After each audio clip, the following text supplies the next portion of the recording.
சில கதைகள் மனதை நெகிழ வைக்கும். சில கதைகள் நம் வாழ்வை மாற்றும். அனைவருக்கும் வணக்கம். இது என் மனதின் ஓசை கதைகள்.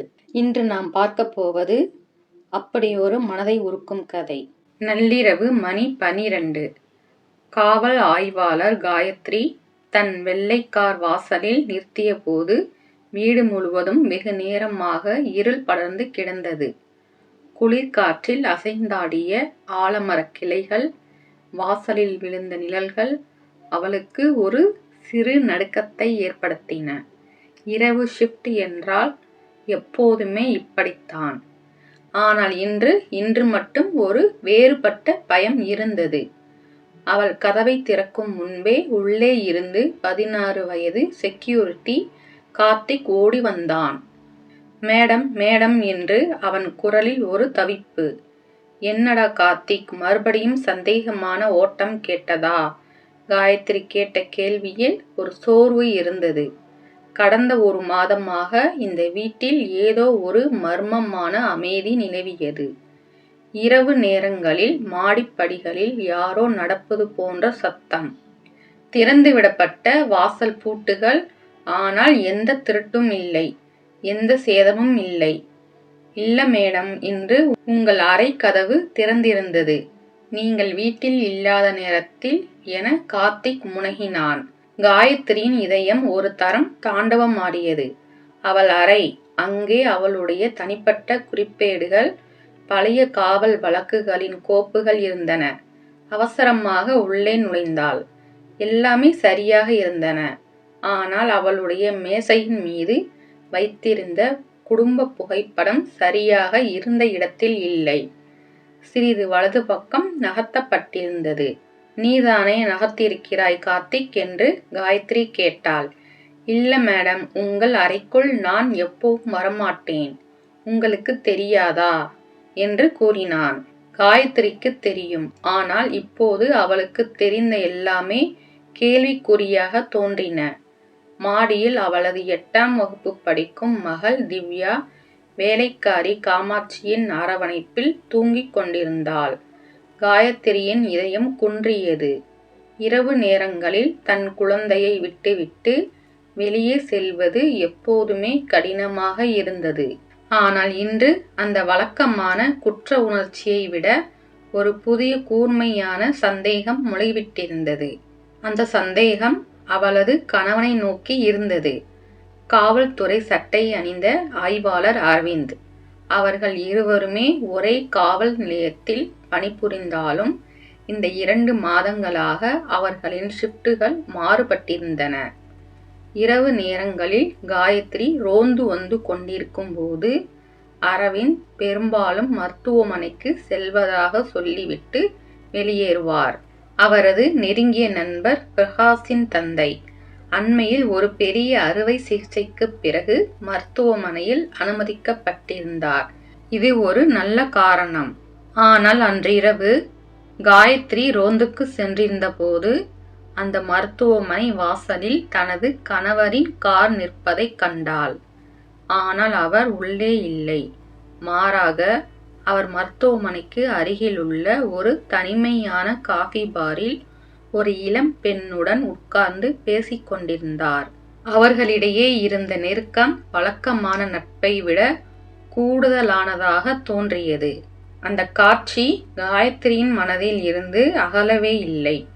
காயத்ரி வந்தபோது, அம்மா நீ வந்துட்டியா? திவ்யா தூக்க கலக்கத்தோடு எழுந்து உட்கார்ந்தாள். ஆமாம் மகளே, நீ தூங்கு. காயத்ரி மகளின் நெற்றியில் முத்தமிட்டாள். அப்பா இன்னும் வரலையா? அவர் எப்பவுமே இப்ப எல்லாம் வீட்டுக்கு வரதில்லை என திவ்யா சோகமாக கூறினாள்.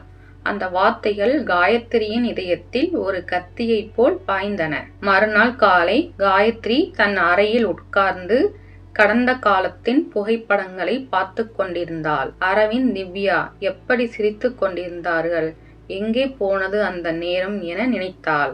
காயத்ரி என்று அழைத்தவாறு கதவின் இடுக்கில் தலையை நீட்டிக்கொண்டு அரவிந்த் நின்றார். நான் இப்போது மருத்துவமனைக்கு போகிறேன். பிரகாஷின் அப்பா நிலைமை சரியில்லை என்றார். காயத்ரி பதிலே சொல்லவில்லை. அவரது கண்களை உற்று பார்த்தாள். ஒரு கணம் தவிர ஒரு நொடி நேரத்திற்கு அவர் அவளது பார்வையை தவிர்க்க முயன்றார். அது போதும். அவர் சென்ற பிறகு காயத்ரிக்கு ஒரு தீர்மானம் ஏற்பட்டது.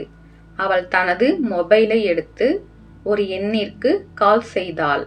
ஹலோ டிடெக்டிவ் கணேசா, நான் காயத்ரி பேசுறேன். எனக்கு ஒரு தனிப்பட்ட விசாரணை தேவை, மிகவும் ரகசியமாக என்று கூறினாள். அடுத்த சில நாட்கள் காயத்ரிக்கு ஒரு நரகமாக கழிந்தன. டிடெக்டிவ் கணேசின் அறிக்கை அவளது மோசமான சந்தேகங்களை உறுதிப்படுத்தியது. அரவிந்த் மருத்துவமனை செல்வதாக சொல்லி உண்மையில் அந்த இளம் பெண்ணுடன் ஒரு தனி வீட்டில் சந்தித்துக் கொண்டிருந்தார். அந்த பெண்ணின் பெயர் அனிதா. அவர் ஒரு மனநல மருத்துவர்.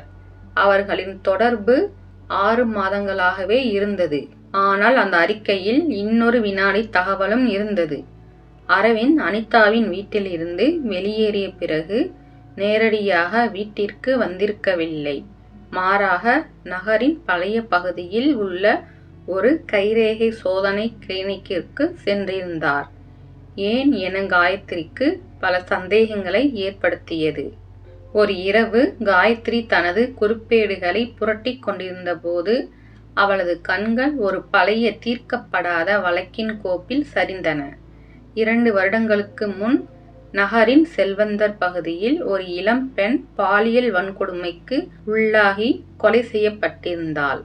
அந்த வழக்கில் குற்றம் சாட்டப்பட்டவர் கைரேகை சாட்சியங்கள் இருந்தும் சட்டத்தின் துளைகள் வழியாக தப்பித்துவிட்டார். அந்த வழக்கின் குற்றஞ்சாட்டப்பட்டவர் பிரகாஷின் தம்பி ராஜு. காயத்ரியின் மனம் வேகமாக வேலை செய்ய தொடங்கியது. அரவிந்தும் பிரகாஷும் குழந்தை பருவத்து நண்பர்கள்.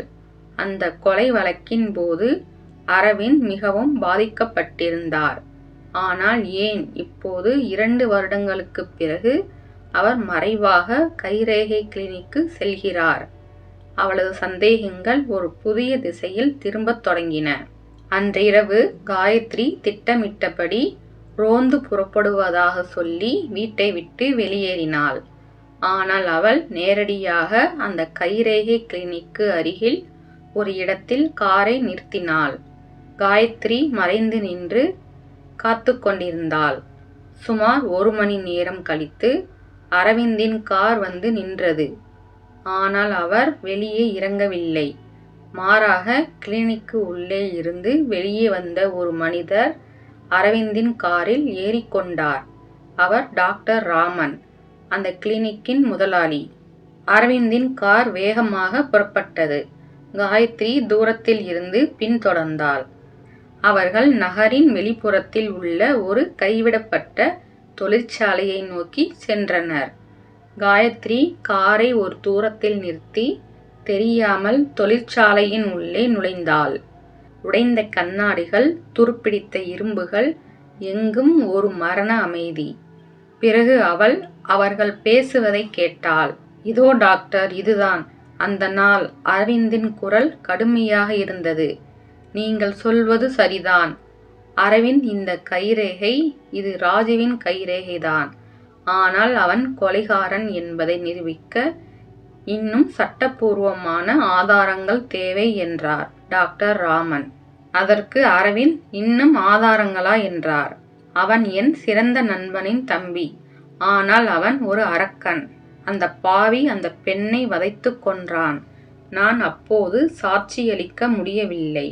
ஆனால் இப்போது எனக்கு ஒரு வாய்ப்பு கிடைத்திருக்கிறது. என்ன வாய்ப்பு? அவனது புதிய குற்றத்தின் ஆதாரம். அவன் இப்போது மருந்து கடத்தலில் ஈடுபட்டிருக்கிறான். நான் அதற்கான ஆதாரங்களை சேகரித்து வருகிறேன். அப்போது இந்த கைரேகையையும் சேர்த்து அவனை சரியான காவலில் வைக்க முடியும். காயத்ரி ஒரு பெரிய மரத்தின் பின்னால் மறைந்து நின்று கொண்டிருந்தாள். அவளது மனம் பின்னோக்கி ஓடியது. அரவிந்தின் ரகசியம். அது ஒரு விவகாரம் அல்ல. அது ஒரு காவல் அதிகாரியின் நீதிக்காக போராடும் போராட்டம். ஆனால் அந்த அனிதா யார் என மனதுக்குள் கேட்டுக்கொண்டாள். அப்போது அவளது தொலைபேசி ஒலித்தது. அவள் அதை விரைவாக நிறுத்தினாள். அதன் பிறகு, யார் அங்கே? அரவிந்தின் குரல் கர்ஜித்தது. காயத்ரி வெளியே வந்தாள். நான் தான் அரவிந்த். அவளை பார்த்ததும் அரவிந்தின் முகம் வெளிரியது.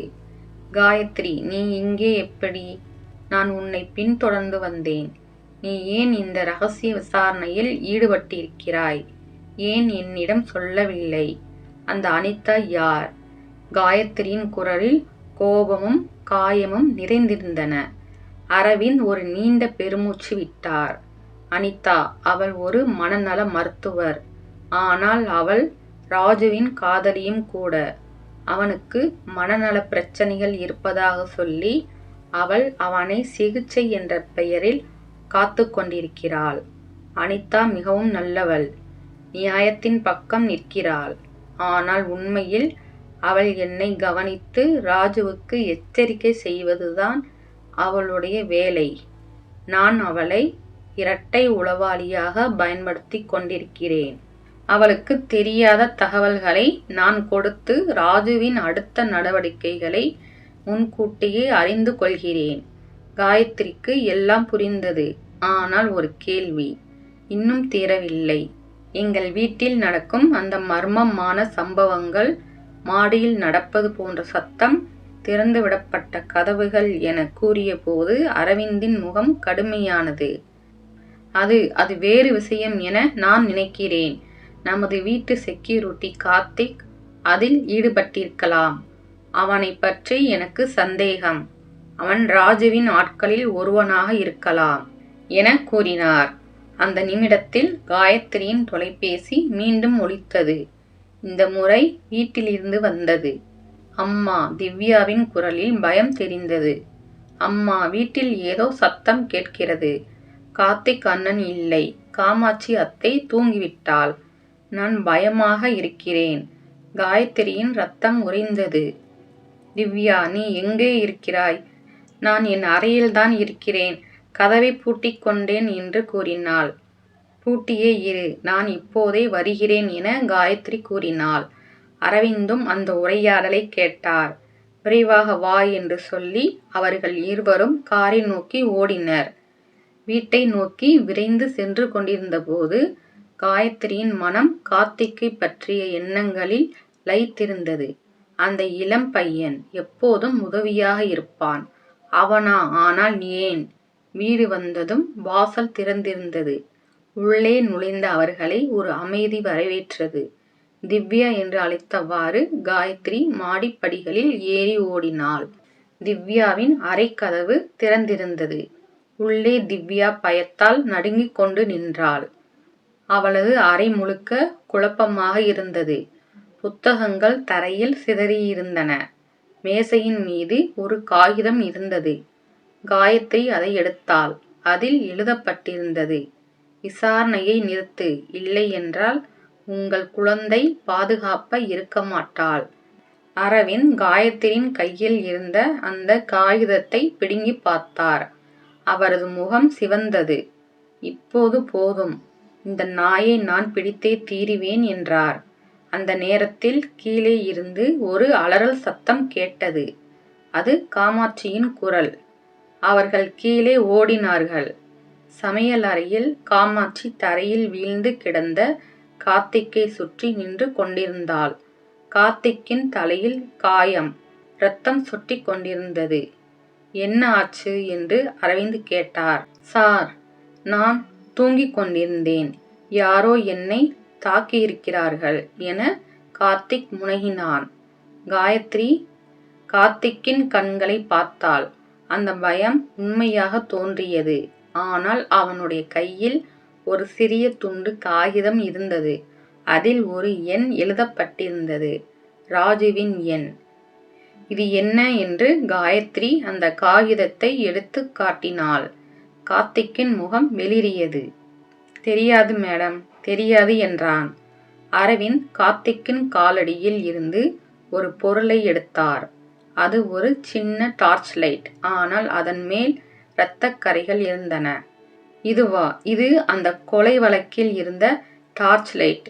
அரவிந்தின் குரல் அதிர்ச்சியில் தழுதழுத்தது. எல்லாம் விளங்கத் தொடங்கியது. கார்த்திக் ராஜுவின் ஆள். அவன்தான் இந்த வீட்டுக்குள் யாரோ நுழைந்து மர்மமான சம்பவங்களை ஏற்படுத்திக் கொண்டிருந்தான். ஆனால் அவன் ஏன் தன்னைத்தானே தாக்கிக் கொண்டான் என சந்தேகம் வந்தது. சார், மேடம், என்னை மன்னித்து விடுங்கள், கார்த்திக் கண்ணீர் விட்டுக்கொண்டே சொன்னான். ராஜு என் தங்கையை பிடித்து வைத்திருக்கிறான். அதனால் நான் உங்களுக்கு எதிராக வேலை செய்ய வேண்டியிருந்தது. ஆனால் உங்கள் மகளுக்கு தீங்கு நேரிடும் பட்சத்தில் அவனை எதிர்க்க முடிவு செய்தேன். அதனால்தான் அவன் என்னை தாக்கிவிட்டு ஓடிவிட்டான். காயத்ரிக்கு ஒரு சிறு நிம்மதி. கார்த்திக் முற்றிலும் கெட்டவன் அல்ல. ஆனால் இப்போது அச்சம் இன்னும் பெரிதாகி இருந்தது. ராஜு இப்போது நேரடியாக அவர்களின் குழந்தையை பற்றி அச்சுறுத்தி இருந்தான். இனி ஒரு நிமிடம் கூட தாமதம் செய்ய முடியாது. அரவிந்த் கூறினார். நாம் இப்போதே ராஜுவை கைது செய்ய வேண்டும். அவர்கள் காவல் நிலையத்திற்கு போன் செய்தனர். ஆனால் அவர்களின் பதில் மேலும் அதிர்ச்சிக்குள்ளாக்கியது. ராஜு அன்று காலை ஏற்கனவே விடுவிக்கப்பட்டு விட்டான். குற்ற ஆதாரங்கள் போதாமை என்று காரணம் காட்டப்பட்டிருந்தது. இப்போது ராஜு வெளியில் இருந்தான். அவனுக்கு எல்லாம் தெரியும். அவன் தன்னை பாதுகாக்க எதையும் செய்வான். அரவிந்தும் காயத்ரியும் ஒருவரை ஒருவர் பார்த்தார்கள். அவர்களின் கண்களில் பயம் இருந்தது. ஆனால் அதைவிட ஒரு உறுதியும் இருந்தது. அவர்கள் காவல் அதிகாரிகள். அவர்களின் குடும்பம் ஆபத்தில் இருந்தது. ஆனால் நீதிக்காக போராடுவதே அவர்களின் கடமை. நாம் அவனை தேடி பிடிக்க வேண்டும், காயத்ரி கூறினாள். அவனை மட்டுமல்ல, அவனது முழு நெட்வொர்க்கையும் பிடிக்க வேண்டும் என அரவிந்த் சொன்னார். அவர்கள் இருவரும் தங்கள் கார்களில் ஏறிக்கொண்டார்கள். இரவின் இருளை பிளந்து கொண்டு நகரை நோக்கி புறப்பட்டனர். அவர்களுக்கு முன்னால் ஒரு பெரிய போர் இருந்தது. அந்த போர் அவர்களின் குடும்பத்திற்கும் நீதிக்கும் இடையே. ஆனால் இந்த முறை அவர்கள் ஒன்றாக போராடப் போகிறார்கள். நகரின் விளிம்பில் ஒரு பழைய குடியிருப்பில் ராஜு தன்னுடைய ஆட்களுடன் உட்கார்ந்து தனது அடுத்த நடவடிக்கையை திட்டமிட்டு கொண்டிருந்தான். அவனது கண்களில் ஒரு வெறி இருந்தது. அவன் தன்னை தடுக்க முயற்சிக்கும் எவரையும் அழித்து விடுவான். வெளியே கார் நிற்கும் சத்தம் கேட்டது. ராஜு விளக்கை அணைத்துவிட்டு ஜன்னல் வழியாக வெளியே பார்த்தான். 2 கார்கள் வந்து நின்றன. அரவிந்தும் காயத்ரியும் வெளியே இறங்கினார்கள். ராஜுவின் உதடுகளில் ஒரு குரூரமான புன்னகை பரவியது. வருக வருக நண்பர்களே, உங்களுக்காகத்தான் காத்திருந்தேன். அடுத்து போர் தொடங்கியது. கடைசி மோதலில் அரவிந்த் மற்றும் காயத்ரி இருவரும் இணைந்து ராஜுவின் கும்பலை சூறையாடினார்கள். தொழிற்சாலையில் நடக்கும் வன்முறை மோதலில் காயத்ரி ராஜுவை நேருக்கு நேர் எதிர்த்தாள். அதே நேரத்தில் அரவிந்த் அவனது ஆட்களை சமாளித்தார். ராஜு தப்பி ஓட முயற்சித்தான். ஆனால் காயத்ரி அவனை தடுத்தாள். சண்டையின் போது ராஜுவின் சட்டையில் ஒரு மறைக்கப்பட்ட கேமரா வெளியே விழுந்தது. அது அவனது சொந்த குற்றங்களை பதிவு செய்திருப்பது மட்டுமல்லாமல் அவனது மூத்த அதிகாரிகளுடனான அனைத்து பேச்சுவார்த்தைகளையும் பதிவு செய்யப்பட்டிருந்தது. இந்த வீடியோ சாட்சியங்கள் மூலம் ராஜு மட்டுமல்ல, காவல்துறை மற்றும் அரசியலில் உள்ள அவனது பாதுகாவலர்களும் கைது செய்யப்பட்டார்கள். பழைய கொலை வழக்கு மீண்டும் திறக்கப்பட்டது. இந்த அனுபவம் அரவிந்த் மற்றும் காயத்ரியின் உறவை வலுப்படுத்தியது. அவர்கள் இருவரும் மனதார பேசிக்கொண்டார்கள். அவர்கள் இருவருக்கும் நம்பிக்கை வந்தது. கார்த்திக் தனது தவறுகளை உணர்ந்து அவர்களுக்கு எதிராக சாட்சியளிக்க உதவினான். 1 மாதம் கழித்து குடும்பம் மீண்டும் கூடி இன்பமாக இருந்தது. திவ்யா பாதுகாப்பாக இருந்தாள். அரவிந்த் மற்றும் காயத்ரி இருவரும் ஒரே ஷிப்டில் மாற்றப்பட்டு இரவு நேரங்களில் குடும்பத்துடன் இருக்கும் வாய்ப்பு கிடைத்தது. இந்த கதையின் மூலம் நாம் தெரிந்து கொள்வது, இரவின் இருள் எவ்வளவு அடர்த்தியாக இருந்தாலும் விடிவெள்ளி எப்போதும் வரும். குடும்பம் என்ற காவல் உள்ளவரை பயம் வெல்ல முடியாது. அன்பு மற்றும் நம்பிக்கையை விட சக்தி வாய்ந்த காவல் எதுவும் இல்லை. இருவரும் சேர்ந்து எதிர்கொள்ளும் சவால்கள் அவர்களின் உறவை வலுப்படுத்தியது. இது போன்ற உணர்ச்சி நிறைந்த கதைகள் வேண்டுமானால் சப்ஸ்கிரைப் பண்ண மறக்காதீர்கள். இந்த வீடியோ பற்றிய கருத்துக்களை பதிவிடுங்கள். நன்றி.